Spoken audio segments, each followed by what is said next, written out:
Kurdi. Muhammad Al-Fatih suku Turki. Arab Quraisy sudah. Kurdi sudah. Turki sudah. Melayu akan datang.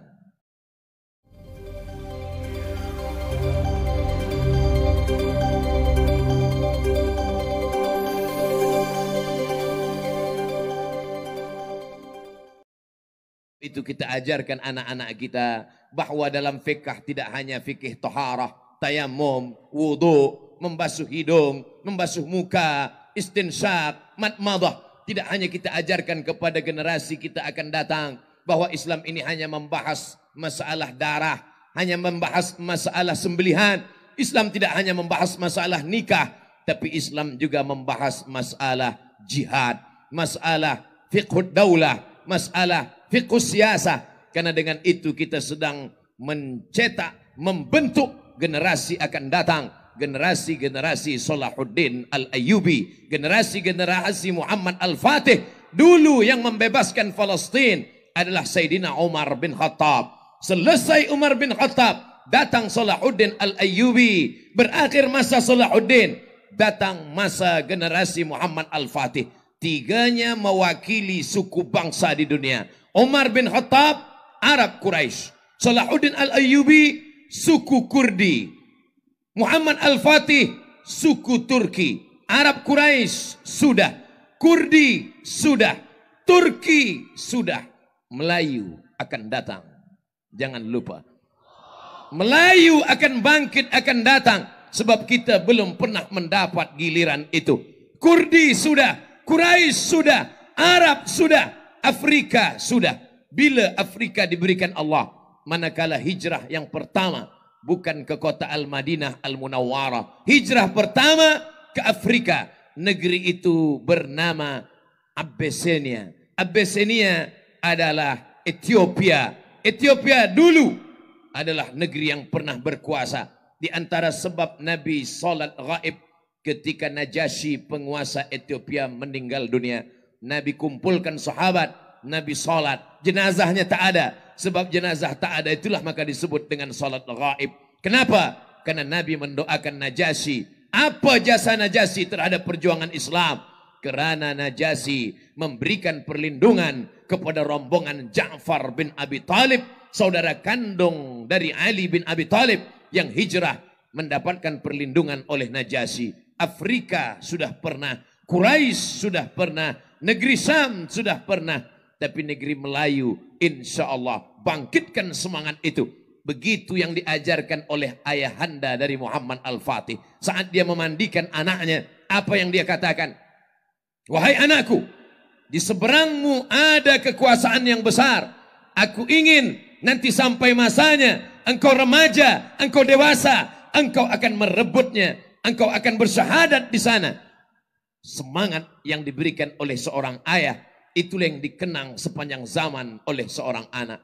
Hari ini seorang ayah hanya menasihatkan anaknya, yang penting engkau bekerja, nanti engkau akan makan, engkau punya kereta, engkau punya rumah besar, setelah itu engkau menikah, selepas itu engkau akan mati. Kalaulah hanya itu cita-cita seorang ayah, apa beza kita dengan haiwan yang hanya hidup, selepas hidup tidak ada misi dalam hidupnya, tak ada cita-cita tertinggi. Cita-cita tertinggi orang Islam adalah asy-syahadah asma amanina, menjadi syahid adalah mimpi terbesar. Menangis seorang sahabat bernama Khalid ibnul Walid. Mengapa dia menangis? Karena setiap jengkal badannya ada bekas tusukan tombak, ada luka pedang, ada luka anak panah. Tapi dia menangis di atas tempat tidur, mati sebagai seorang tua, bukan sebagai seorang syahid. Walaupun pahala syahid sudah dia dapatkan, berkali-kali dia ikut berperang bersama Rasulullah sallallahu alaihi wasallam.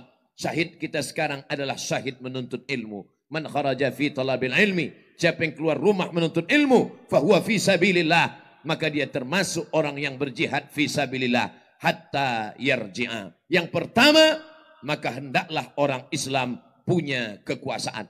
Kesempatan ini saya sampaikan 3 hal.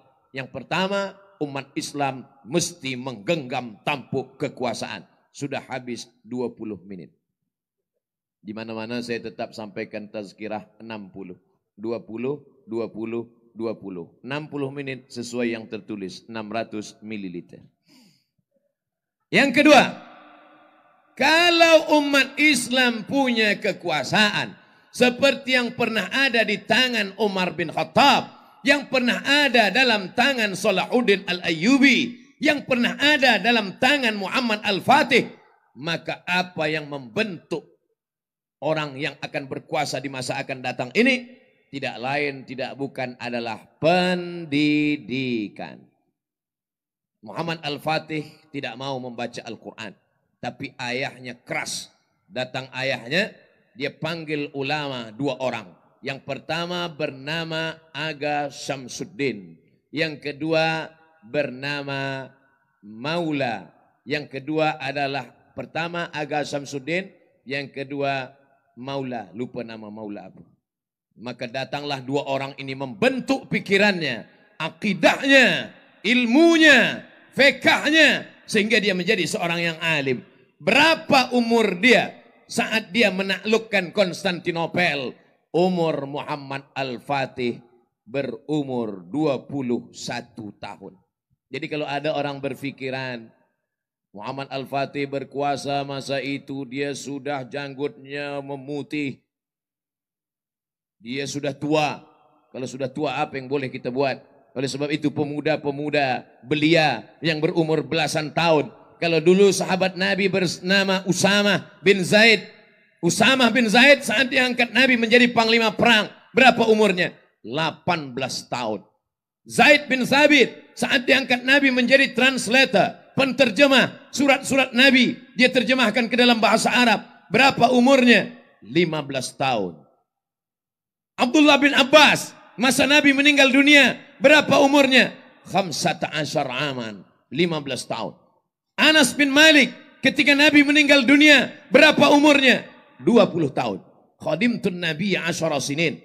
Aku melayani Nabi, membawa air wudhu Nabi, menyiapkan air sembahyang Nabi, menyiapkan kain Nabi, membawa selipar Nabi. Umurku 10 tahun.